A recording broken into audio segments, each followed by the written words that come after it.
오늘은 주일, 우리들은 무엇보다도 주일이라는 생각을 먼저 하게 되지만 세상적으로는 오늘 제헌절 아닙니까?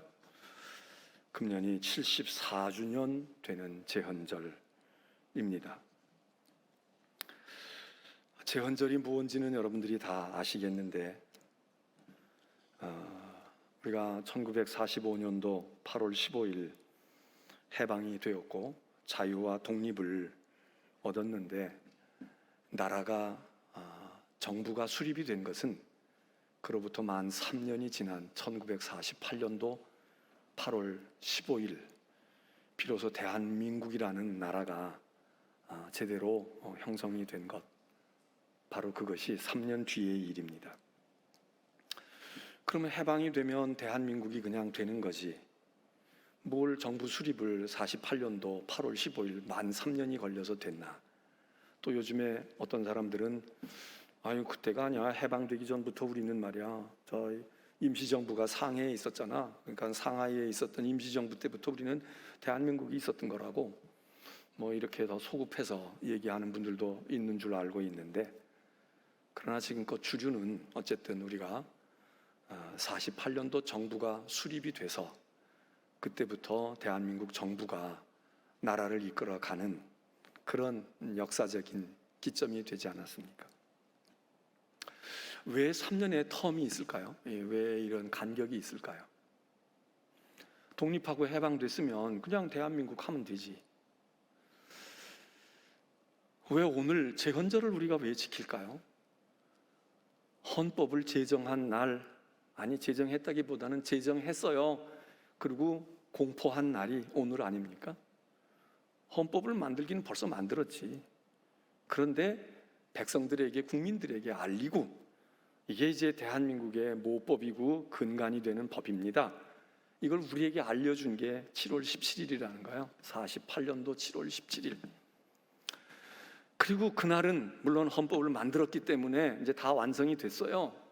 알려도 되겠어요. 그래서도 했지만 이 날이 또 다른 의미가 있다네요. 저도 이번에서 알았는데 이게 7월 17일이 이성계가 나라를 세운 조선이 건국을 공포한 날이라는 거야. 이제부터는 고려가 아니고 조선이다. 그래서 우리는 아마 그 조선의 정통성을 우리가 가졌어. 우리는 그 조선의 정통성을, 우리 한민족의 대대로 있었던 정통성을 우리가 가진 그 후세의 나라야. 물론 그 조선 후반기에 뭐 이름이 좋아서 황제라고 고종 황제니 순종 황제니 얘기하지만 다 나라, 망한 나라 이름만 황제로 바꿨지만 그때 대한제국이라고 조선에서 이름을 잠시 바꿨잖아요. 대한제국. 그랬다가 나라가 쫄딱 다 망한 거지. 그리고 다시 태어난 나라를 조선도 아니고 고려도 아니고 신라도 아니고 대한, 이건 제국, 황제의 나라가 아니야. 대한민국이지. 그래서 한자 바꿔가지고 대한민국이 된 거 아닙니까?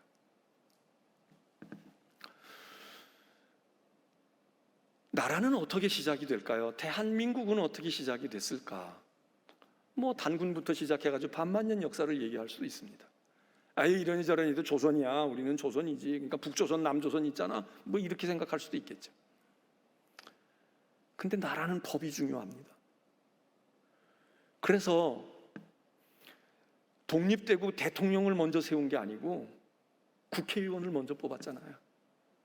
50선거라는 거. 1948년 5월 10일 날 여기 투표하신 분들 계실 거야.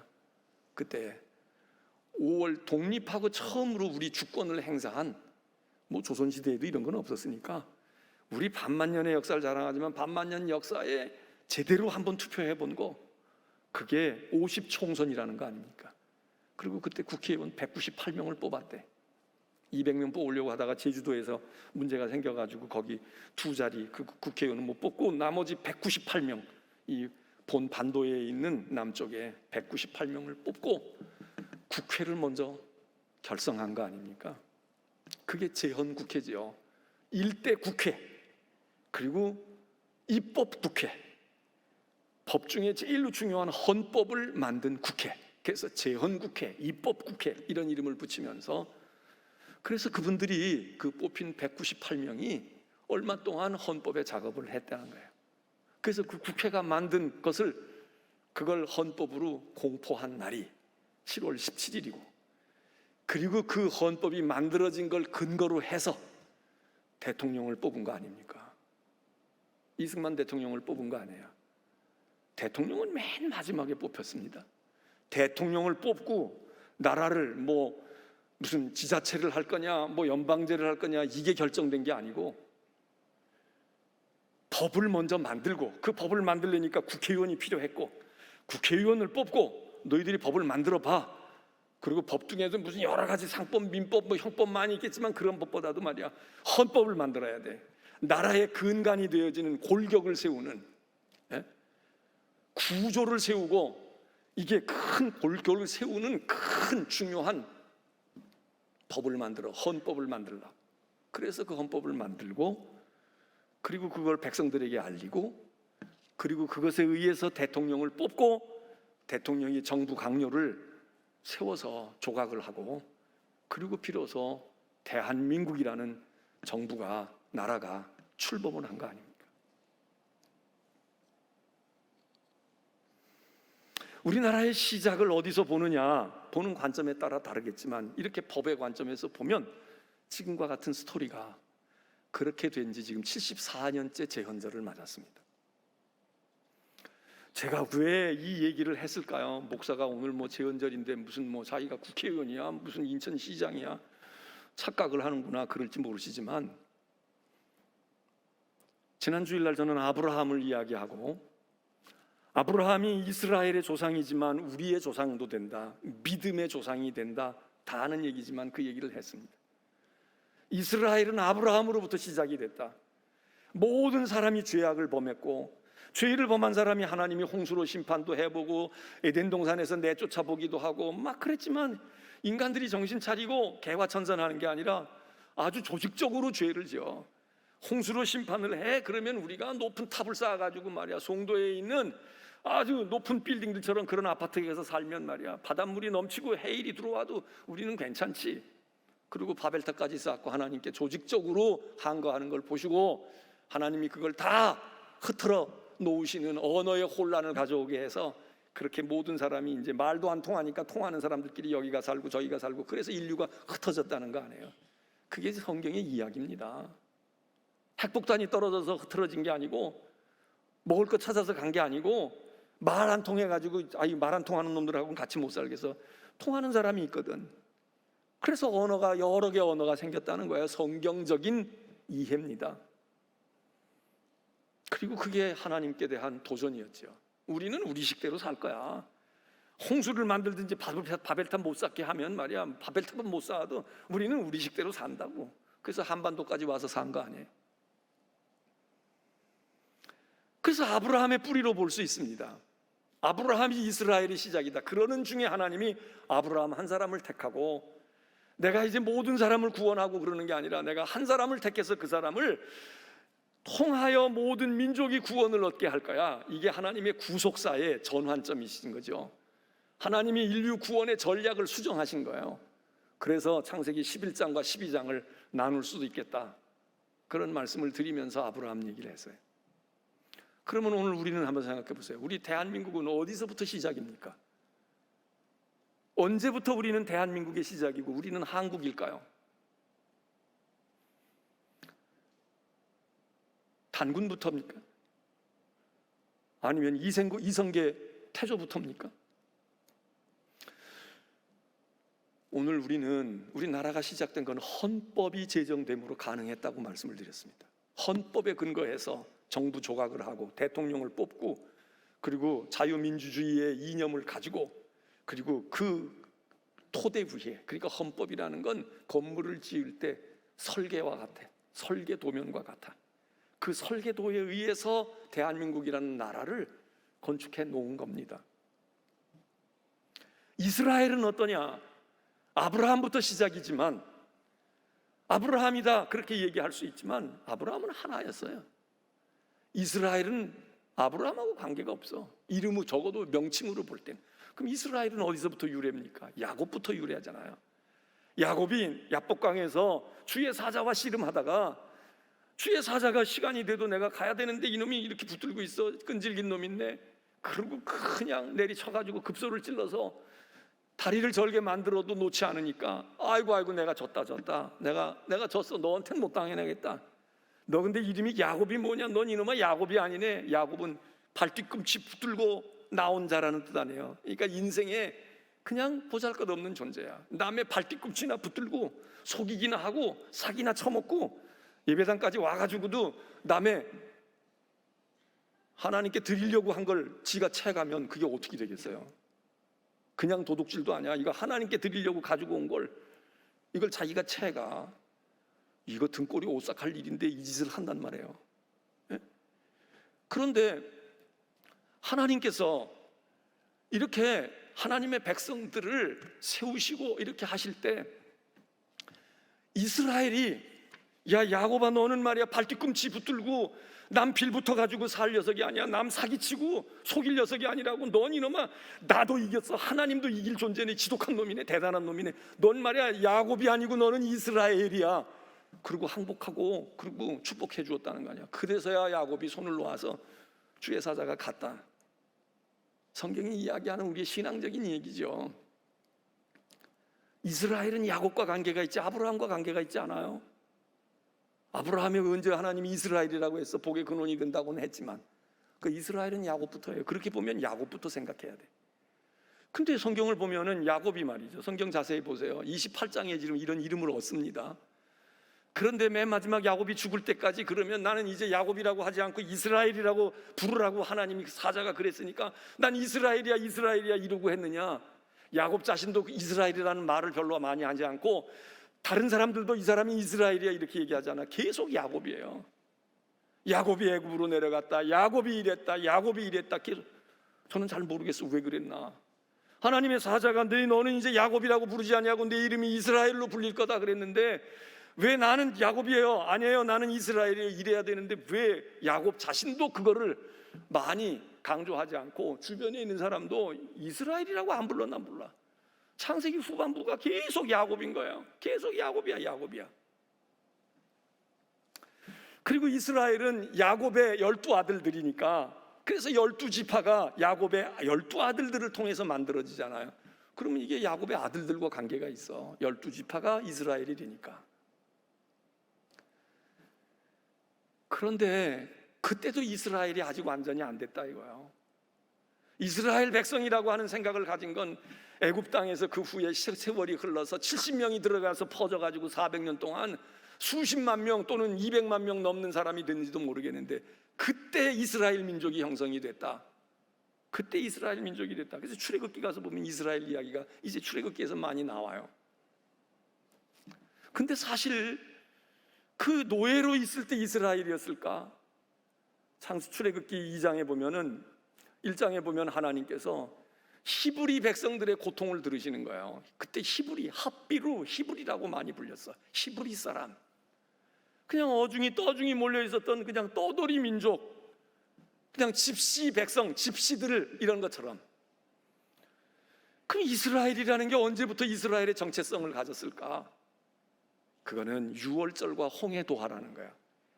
유월절에 하나님께서 다른 민족, 특별히 애굽 사람들은 다 첫 번째 맏새끼와 맏짐승의 새끼, 사람의 장자까지 다 치시는데 하나님이 이스라엘 백성들을, 히브리 백성들에게는 양 잡아서 죽이게 하시고 유월절 희생양을 삼아서 네 자식들 걷어가야 되는데 너희 자식들은 살려둘 테니까 양 잡아서 피를 뿌려라. 그래서 표식을 내라. 그래서 생긴 게 유월절 아닙니까? 그래서 유월절을 경험한 사람들, 유월절에 구원을 얻은 백성들, 그 다음에 또 하나는 바로의 추격에서 목숨을 건진 홍해를 건넌 경험이 있는 사람들, 이 사람들이 이스라엘이 되는 겁니다. 이 사람들이 이스라엘이야. 우리는 이게 유월절 어린 양의 사건 그리고 홍해를 건너는 사건이 뭡니까? 이게 예수 그리스도의 부활, 죽으심과 부활이지. 희생양 되시고 어린 양 되시는 주님이 피 흘려 죽으시고 대신 우리 값을 대신 치르시고, 그래서 우리 그리스도인이라는 사람들, 새 이스라엘 된 내 새 이스라엘이야, 나는 그리스도인이야, 그러려면 우리도 유월절을 경험해야 되고 죄의 강을 건너는 홍해를 건너는 그런 도하를 하는 그 경험, 이게 이스라엘 되게 했다는 거예요. 그런데 어떤 사람들은 아니야, 유월절을 경험하고 홍해 바다를 건넜어도 그게 이스라엘이냐? 그 광야에서 하는 짓 봐봐. 그 사람들 다 어중이 떠지고, 그리고 나올 때 잡다한 인종도 같이 건무도 나왔어. 그렇기 때문에 거기 이스라엘이라고 볼 수 없어. 그리고 이스라엘이 우리가 생각하는 이스라엘 민족, 이스라엘 사람으로서의 정체성을 확실하게 거두는 계기가 있었다. 그거를 뭐라고 보느냐? 오늘 출애굽기 읽은 19장 말씀입니다. 여기 보면 석 달쯤 됐다는 거야. 애굽에서 떠나서 홍해를 건너고 한 석 달 동안 지금 광야에서 다니는 겁니다. 그러다가 시내산이라고 하는 산 기슭에 왔다는 거야. 거기 이제 텐트들을 치고 이스라엘 백성들이 거기 머물러 있는데 하나님께서 모세를 불렀다는 거죠. 그래서 모세, 너 좀 이리 와봐. 그리고 오늘 말씀해 보면 그게 이제 한 석 달쯤 지난 다음에, 그러니까 광야 40년의 초기 단계죠. 하나님께서 산으로 올라오라고 그를 부르셔서 말씀하시기를, 야, 내가 어떻게 애굽 사람을 혼내고 너희들을 말이야 구원했는지 알지? 독수리가 말이야 날개로 품어가지고 번쩍 들어서 바로의 궁궐에서 떠내고 홍해 바다도 건너고, 그래서 너희 건져낸 건 너희 알잖아. 그러면서 내가 모든 민족의 하나님이긴 한데 너 말이야, 너희들 내 말 잘 들을래? 너희들 석 달 동안 이러고 지금 돌아다녀도 지금 뭐 별무소득이 없잖아. 너희가 내 말을 잘 듣고 나와 약속을 잘 지킨다고 하면 내가 너희를 모든 민족들 가운데, 그 민족도 다 내 것이지만 그것들과는 다르게 너희를 특별한 내 소유로 삼을 거고, 내 제사장 나라가 돼서 세상과 나 사이에서 중보자 역할을 너를 통해서 내가 할 거야. 제사장 나라가 될 것이고, 그리고 너희는 그냥 백성이 아니야, 거룩한 백성이 될 거다. 하나님이 이 제안을 하셨다는 거예요, 모세한테. 그리고 할래 안 할래 이렇게 하시지 않고, 야, 이 얘기를 가서 내 백성에게 가서 얘기해봐. 투표하라고, 여론조사하라고. 그래서 모세가 그 말을 듣고 나와서 백성의 우두머리들인 장로들에게 얘기한 거 아닙니까? 하나님이 나에게 이렇게 말씀하셨는데 당신들 생각은 어때요? 우리 어떻게 해야 되겠어요? 이 약속에 사인을 해요? 아니면 하지 마라? 응? 하면은 우리는 하나님의 백성이 되는 것이고 하나님은 우리의 하나님이 되신다는데, 내가 너희의 하나님이 될 거야, 너희는 그리고 내 백성이 될 거야, 그러니까 내가 책임질 거야 이러시는데 동의해? 안 해? 어째? 우리 여론조사 했다는 거 아니야? 그랬더니 그 다음에 7절 8절 읽어보면 백성들이 8절에 보면 일제히 응답했다. 100% 찬성했다는 거예요. 일제히 응답해서, 아이고 무슨 말씀입니까? 하나님이 우리 하나님 되신다는데 이런 좋은 일이 어디 있어요? 그러니까 명령하신 대로 우리가 다 한다 하십시오. 아이고 그냥 뭐 알려만 주세요. 그러면 다 한다고. 그래서 여론 수렴해가지고 모세가 다시 하나님께 갑니다. 그래서 19장이 그러고 끝나. 그리고 20장에 가니까 하나님께서 모세 만나가지고 십계명을 주시는 거야. 그래, 사인했어? 그럴 거야? 너희 진짜 내 백성이 될 거야? 그럼 내가 너희 하나님 되지. 그러면 내가 언약을 줘야 돼. 너희하고 나하고 언약을, 계약을 맺어야 한다고. 그리고 하나님께서 계약 문서를 내밀었다 이거예요. 이게 근간이 된 게 십계명이고, 여기서 조금 더 연장되어지는 게 율법들인데, 그래서 출애굽기 20장으로부터 23장, 24장, 25장에 이르는 율법의 법전 이야기가 거기 출애굽기에 등장을 합니다. 이때에 하나님의 법을 받은 사람들이 이스라엘이라는 거예요. 하나님과 언약을 맺은 백성들이 이스라엘이라는 거예요. 유월절 양 먹었다고, 홍해바다 건너는 기적 경험했다고 하나님의 백성이 되는 게 아니라, 하나님의 백성은 하나님의 법이 있어야 된다. 하나님의 법에 의해서 가정도 세워지고 교회도 세워지고 나라도 세워지고 인생도, 너희가 내 말을 듣고 살 거야. 그러면 너희는 내 백성이 되는 거야. 광야에 있든 어디에 가든 내 백성이 되는 거야. 그래서 이게 하나님의 말씀 또는 계시 또는 법도 또는 법, 여러 가지 용어가 나오는데 이게 법입니다. 이게 하나님의 말씀이면서 계명이면서 언약이면서 법이에요. 이걸 받은 사람이, 그래서 이스라엘이 어떤 이스라엘이 하나님의 백성인데, 하나님의 백성이 된 증거가 뭐야? 그럴 때 이스라엘 사람들이 쉽게 내놓을 수 있는 게 할례입니다. 할례. 특별히 남자들 경우에 해당되지만 우리는 할례 받은 백성이에요. 그 당시 그 주변에 있는 민족들은 그런 걸 안 했는데 이스라엘 백성만이 이상하게 좀 독특한 점이 있다. 육체의 할례를 시행을 해서 우리는 하나님께 구별된 백성이야. 그러니까 어린아이 때부터 그렇게 해서 우리는 하나님께 구별된 하나님의 백성이다라는 걸 할례로 내세워서 아주 이거 할례를 무슨 뭐 굉장한 자부심을 가졌잖아요. 그 초대교회 때도 이 할례 때문에 막 교회가 선교하는데 회의를 열고 할례를 다 받게 해야 되느냐 말아야 되느냐 이런 문제가 생기잖아요. 할례입니다. 그래서 할례 받았어?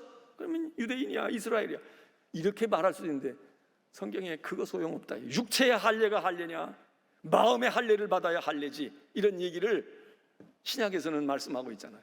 그러니까 할례를 얘기할 수 있어요. 그런데 더 중요한 것은 이스라엘이라는 정체성을 확인하고 확신하는 것은 우리는 하나님의 법을 받은 백성들이다. 세상의 어느 나라 어느 민족에게 어느 백성에게 하나님께서 하나님의 계명을 율법을 주셔서 십계명 주셔서 받은 민족 있으면 나와보라고 해. 없잖아. 우리는 모세를 통해서 하나님이 주셨다고. 십계명을 주시고 거기에 해당되어지는 율법을 다 가르쳐 주셨어. 그래서 우리는 하나님의 법을 받은 사람들이야. 하나님의 법을 받은. 여러분, 나라가 법 없이 세워질 수 없고 정부가 수립될 수 없듯이 그리스도인이나 이스라엘의 정체성은 뭐냐? 하나님의 법이 있어야 된다. 우리로 말하면 하나님의 말씀이죠. 하나님의 계명이죠. 그런데 이스라엘이 3개월 됐을 때 모세가 시내산에 올라가서 이 법을 받아가지고 오잖아요. 그런데 이 얘기에 거의 비슷한 이야기가 광야 40년이 끝나갈 때 다시 한번 등장을 해요. 그게 신명기에 나타나 있어.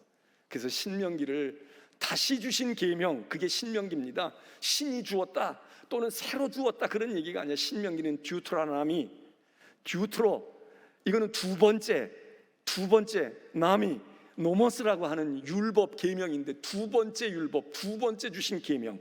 이 두 번째 주신 듀트로노미, 두 번째 계명, 두 번째 법을 언제 이야기를 하느냐? 모세가 가나안에 40년 동안 떠돌다가 이제 요단강을 앞에 두고 요단강 동편에 있으면서 이제는 가나안에 들어가게 생겼어. 이제는 때가 됐고 모세는 자기의 수명이 다한 것은 알고 있지만 그때 이스라엘 백성들을 광야에다가 모아놓고 수시로 이야기했던 게 뭐냐? 광야 출발 초기 때 시내산에서 언약을 맺었던 그 내용을 다시 설교합니다. 다시 재탕하는 거야. 조금 보완하기도 하고 그러면서 다시 설교해. 그 사이에 많은 사람들이 시내산에서 언약을 맺은 백성들은 아버지가 되고 할아버지가 돼서 다 죽어갔어. 새로운 세대들이 나타나기도 했지만 다시 지금 제 언약을 갱신합니다. 그게 신명기예요. 그 신명기 4장에 똑같은 이야기가 계속 이야기가 돼. 이제 너희는 들어라, 내 말을 들어라. 너희는 저 땅에 들어가면 말이야 하나님 말씀 잘 듣고 살아야 돼. 하나님 말씀 듣고 살려고 들어가는 건지 우리가 왜 가는 거야? 너희가 왜 가는 거야? 그러면서 하나님의 법을 쭉 설교합니다. 그게 신명기야. 이 신명기는 이스라엘 역사에 굉장히 중요한 정신적인 자산이 됩니다. 신명기는 다른 사상들도 있지만 신명기가 메인 힘이라고, 아주 주류예요. 주류. 성경에 가장 큰 관이 있어. 여기 동맥이 대동맥이 있는 것처럼 다른 지류들도 있지만 성경과 구원의 역사에서 큰 하나님의 구속의 대동맥이 어디로 흐르느냐? 신명기를 통해서 흘러요. 그래서 신명기 사상이라는 게 굉장히 중요하고 이 사상을 아주 꼭 붙들고 있는 사람들이 누구냐? 예언자들입니다. 예언자들이에요. 그래서 예언서가 신명기에서 다 그 안에서 있는 거야. 신명기 신앙에 아주 무장된 사람들이야. 그러면 예언서와 율법, 그러면 성경 끝난 거지. 그게 성경의 이야기예요. 그래서 모세가 그때 다시 다짐을 합니다. 당신들 말이야 가나안 땅에 들어가게 되면 할 일이 뭐야? 당신들 하나님의 백성이야. 하나님의 백성이 뭐야? 하나님의 말씀과 계명과 율법을 알고 있어야 돼. 거기서 살아야 돼. 그거 붙들고 있어야 돼. 할 거야 안 할 거야? 이거 다짐을 합니다. 이걸 다짐하는 거야. 그래서 계속 신명기에서는 들어라, 말씀을 들어라, 순종해라, 이 얘기 자꾸 나와요. 계속 나온다고. 예언자들이 계속 이 얘기해. 여러분, 오늘 우리가 아브라함의 후손입니까? 왜입니까? 할례 때문입니까? 우리가 무엇 때문에 하나님의 아브라함의 후손? 우리가 언약의 백성이에요. 아브라함과 언약을 하셨듯이 하나님께서 광야 시내산에서 이걸 시내산 언약 사건이라고 말해. 우리가 그냥 얘기할 때는 십계명 돌판 받은 거다 이렇게 얘기하지만 시내산에서 하나님의 백성된 이스라엘과 하나님이 너는 내 백성이 되겠니? 나는 네 하나님이 되줄 거야. 약속해. 그리고 언약한 언약의 문서를 우리에게 주시는데 그게 십계명과 율법이다 이거지. 그래서 이게 굉장히 중요한 사건입니다. 그리고 비로소 이때의 이스라엘 백성이 아브라함에게 약속하시고 야곱에게 이름을 불러주셨던 이스라엘이 이스라엘 되어지는 것은 광야에서 시내산 언약 사건을 통하여 그들이 우리가 하나님의 백성이 되겠습니다. 됐어. 내가 너희를 택한 백성이 될 거야. 이래서 이스라엘이 됐다는 거예요. 저는 그게 맞다고 봐요. 여러분, 오늘 우리가 그런 점에서 오늘 우리도 어떻게 새 이스라엘이 될까? 할례로, 혈통으로 안 해요. 하나님의 법이 우리 가운데 있어야 돼. 하나님의 법이. 그래서 제헌절이면서 우리가 대한민국의 정통성과 수호를 하는 일도 잘해야 되고, 물론 필요하면 개헌도 해야 되겠죠. 그러나 개헌을 그렇게 밥 먹듯이 지들 편한 대로 자기들의 이권 따라서, 이념 따라서, 진영 논리 따라서, 아니야. 하나님을 생각하고 백성을 생각해야지. 그런데 우리는 고칠 법이 없어요. 필요가 없어. 하나님의 법은 고칠 필요가 없다고. 개헌할 필요가 없고 그 법은 그냥 지키고 살면 돼. 그래서 하나님의 백성됨을 무엇로 우리가 확신할 수 있고 체험할 수 있고 증거할 수 있느냐? 우리는 하나님께로부터 법을 받은 백성이다. 하나님이 우리에게 법을 주셨다. 구약의 율법은 말할 것도 없고 우리에게 하나님께서 새로운 율법, 새 언약인 예수 그리스도를 통해서 주시는 언약, 우리는 언약의 백성이에요. 하나님과 우리는 약속을 했어요. 우리가 하나님의 백성이 될 테니 하나님 우리 하나님 되주세요. 내 하나님 되주세요. 알았어. 여기 약속했지. 그래서 우리가 하나님의 백성이라는 거예요. 그래서 법의 백성, 하나님의 말씀의 법, 계명의 법을 받은 백성이고, 언약, 약속을 했다. 언약이라는 건 이렇게 손가락 걸고 지장 찍고 약속도 하지만 그게 뭐예요? 관계가 맺어졌다. 전에는 남이었어. 언약을 맺으면서 관계가 됐어. 결혼의 언약을 하면 부부가 되는 것이고, 고용의 언약을 하면 내가 그 회사의 고용주가 되고 고용인이 되는 것이고, 고용 받은 사람이 되는 것이고, 물건을 매매할 때 계약을 하면 파는 자, 사는 자가 되는 것이고, 내가 어떤 단체에 들어가려고 하면 그 단체가 요구하는 규정이나 요구사항이나 규칙을 내가 준행하겠다고 약속을 하고 서약을 하고 그 멤버십을 우리가 얻고 혜택도 얻는 거 아닙니까? 관계가 형성이 돼요. 이스라엘이 그냥 이스라엘 되는 게 아니라 이스라엘이 하나님과 관계, 특별히 하나님의 백성이 되고 하나님이 그 백성의 하나님이 되어지는 이 관계가 형성되어질 때 그때 이스라엘이 됐다. 그리고 그 관계는 하나님의 법을 놓고 저희가 그 법을 지키겠습니다. 그 법대로 살겠습니다. 약속한 우리. 그래서 이스라엘이 이스라엘 됨은 하나님의 말씀을 지키고 사는 겁니다. 순종하는 거예요. 흔히 하는 말로 하면 그게 이스라엘이고 그게 그리스도인이지 교회 다닌다고가 아니라 언약의 백성임을 생각하고 그 다음에 그 언약을 우리는 지켜야 돼. 이행해야 돼. 그 말씀대로 살아야 돼. 그래서 예수님께서 말씀하시잖아요. 너희는 내 안에 있고 나는 너희 안에 있어. 어떻게 주님이 내 안에 계시고 내가 주님 안에 있습니까? 뭐 신비한 체험해가지고 입신해가지고 그래서 내 가슴이 뜨거워져서 하나님이 내 안에, 주님이 내 안에, 내가 주님 안에 이렇게 되어지는 경우도 있겠지만 그것보다 더 확실하고 객관적이고 중요하고 지속적인 것은 뭐냐? 내가 너희 안에 있다는 건 내 말이 너희 안에 있는 거야. 네가 내 안에 있고 내가 너희 안에 있다는 건 내 말이 너희 안에 있고 내 말 속에 너희들이 살아가고 그게 너와 내가 합일이 되는 거다. 너와 내가 남이 아니야. 관계가 맺어졌어. 그 관계는 말씀을 붙들고 계명을 붙들고 순종하고 그 말씀을 지키는 것. 근데 사실 이 언약은 말이에요, 처음에 이 지금 얘기하고 있는 이 사람들이 아니라 30년 40년 전에 죽었던 우리 부모들, 우리 할아버지들, 할머니들하고 맺은 거 아니에요. 우리로 치면 아브라함과 모세와 맺은 거고 이스라엘 히브리 백성들과 맺었지 우리하고 맺은 게 아니잖아. 근데 신명기에 보면 이렇게 얘기를 해요. 다시 이걸 끄집어내면서 갱신을 하면서, 잘 들어, 너희들이 말이야 이 말을 지금 여기 광야에서도 지켜야 하지만 이 말씀은 너희가 가나안에 들어가서 저 요단을 건너가서 거기 장차 들어갈 땅, 하나님이 너희에게 주실 그 땅에서 너희가 살 때를 생각해서 하나님이 너희에게 주신 거야. 그러니까 너희가 지켜야 할 말씀이야. 무슨 얘기입니까? 오늘 헌법은 재헌 국회의원들이 만들었으니까 그 사람들이 지키는 법이 아닙니다. 우리가 대한민국을 계승하고 이어가는 우리들이 오늘 지켜야 할 법이지, 이거 74년 전에 만들었으니까 그건 필요 없고 여러분, 이러면 나라가 사라지는 거죠. 나라를 다시 뭔가 어떻게 해야지. 오늘날도 마찬가지로 우리가 하나님의 이스라엘이다 그러면, 오늘 우리가 이스라엘이라면 오늘 우리가 옛날 이스라엘 사람들처럼 우리에게 주신 말씀으로 알고 그 말씀 가운데 붙들고 살고 그 말씀 안에서 우리가 서야, 그래야 이스라엘 아닙니까? 그래야 이스라엘이지. 그래서 이건 오늘 우리가 지키라고 주신 말씀, 그리고 내게 주신 말씀으로 할 때에 우리가 이스라엘이다 이거예요. 내가 이스라엘이다. 거듭 말씀을 드립니다. 아담의 이야기를 읽든 아브라함의 이야기를 읽든 그거 2000년 전 3000년 전 되어진 이야기를 읽으면 우리가 뭐 지식이나 늘지 그 무슨 소용이 있겠어요. 아담의 이야기가 우리 얘기라는 거예요. 아브라함처럼 우리가 택함을 받았다는 거예요. 내가 너를 복의 근원이 되게 할 거다, 우리 얘기지. 아브라함 얘기하고 2000년 3000년 4000년 전에 사람 얘기한 것 그렇게 읽으면 우리하고는 아무 관계 없어요. 여기 지금 이 말씀도 모세가 얘기해. 너희 할아버지에게 너희 아버지에게 준 이야기로 알고 있어? 아니야. 너희들이 들어갈 가나안 땅에서 거기 들어가서 나라 세우고 살아갈 때 너희가 이 말씀대로 살아, 이것대로 살라고 해서 주신 거야. 여러분, 우리의 헌법은 하나님의 말씀입니다. 우리가 우리 되면 그겁니다. 우리가 이 예배당이 별로 크지도 않지만 이 예배당 짓는데도요, 설계도가 이만큼이야, 이만큼. 요런 작은 종이도 아니야. 큰 종이에, 이만한 종이에 설계도가. 난 뭔 설계도가 그렇게 많나? 설계도가 많아. 이 건물을, 뼈대를 세우는 구조와 골격을 세우는 건축 구조 설계도가 있더라.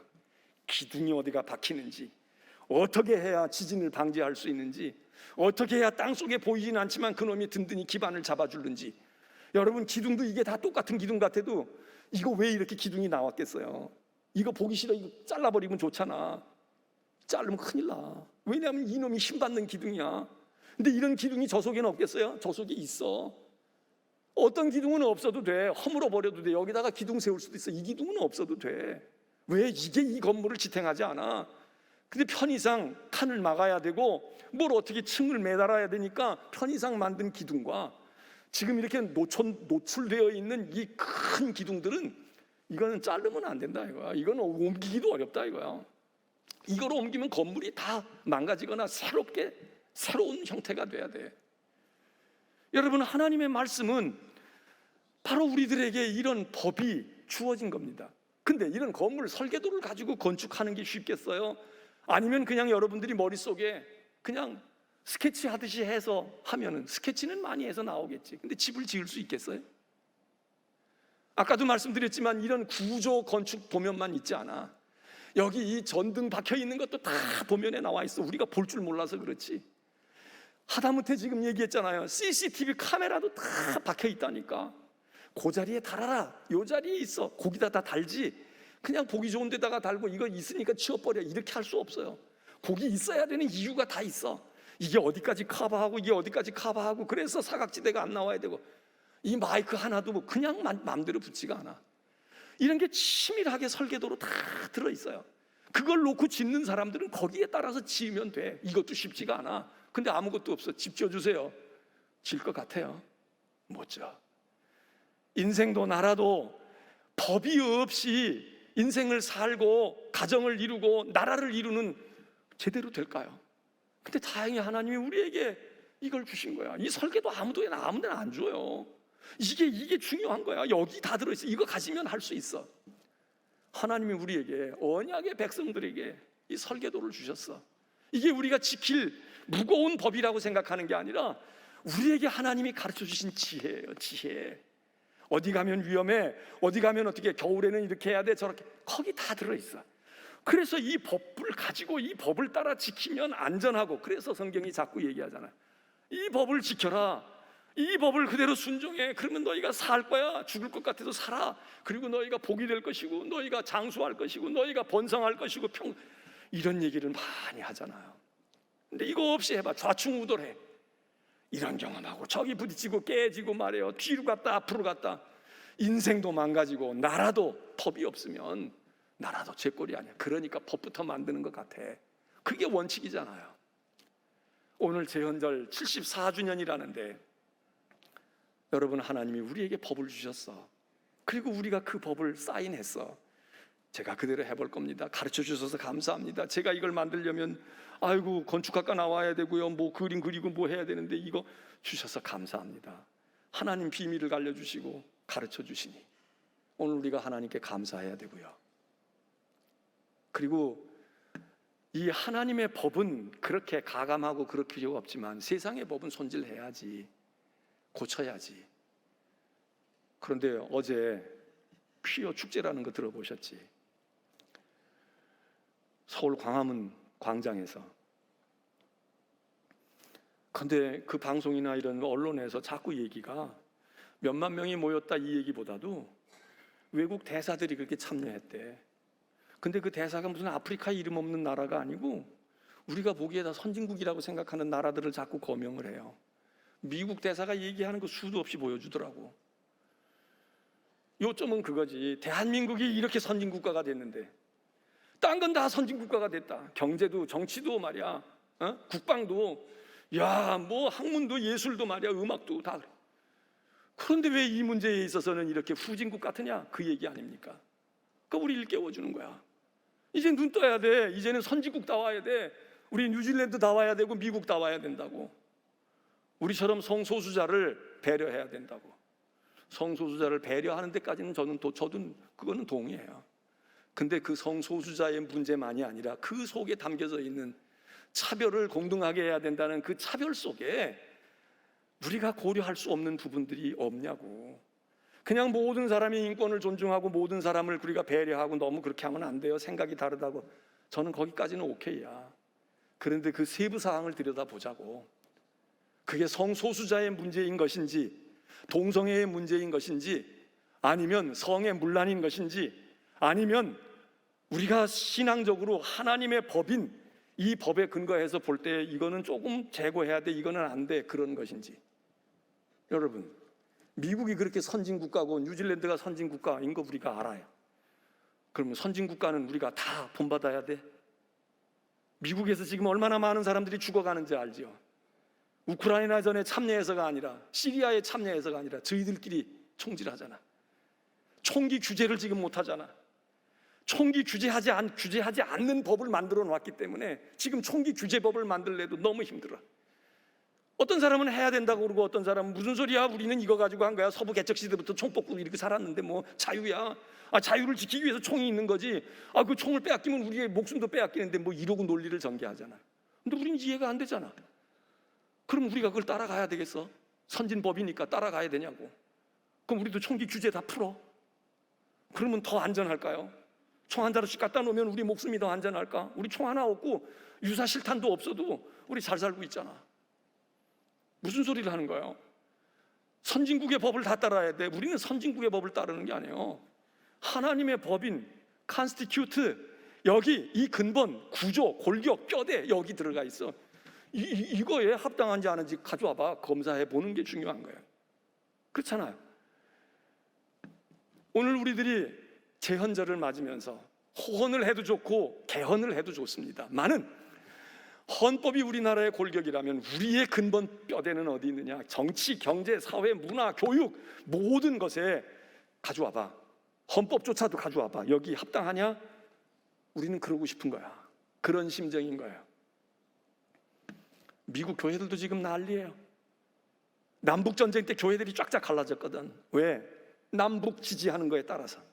지금 뭐 교회들이 교단의 총회를 모이면 팍 대립하는 거야. 왜? 지금 얘기하는 이런 성적인 문제나 이런 거에 관용을 베풀자. 또 아니야, 그래도 우리는 좀 지켜야지. 어떻게 되는 거야? 교회만은 지켜야지. 교회도 다, 우리 지금 연합감리교회도, 미국 연합감리교회도 겉으로는 안 쪼개졌지만 쪼개지기 일보 직전이고 내부적으로는 지금 균열이 많이 나가서 교회들끼리 노선을 따로 정하고 있어. 한인교회도 지금 고통이 많은 거예요. 이거 어떻게 해야 되지? 어떻게 해야 되지? 어떻게 해야 되지? 그게 선진법이에요. 그게 선진법이야. 타락법이야. 오늘 우리들이 하나님의 백성은 하나님의 법을 받고 지키고 순종하고 언약을 맺어서 하나님과의 관계가 있는 게 그게 법이고 거기서 시작이 돼야지 우리가 뭐 체제 갖추고 조각하고 내각제냐 대통령제냐, 그것보다 더 근본적인 것, 오늘 우리 제헌절을 맞으면서 우리 마음속에 생각해야 됩니다. 왜 우리가 이스라엘인가? 왜 우리는 이스라엘이라고 하는가? 기억하시기를 바랍니다. 이제 찬송하겠습니다.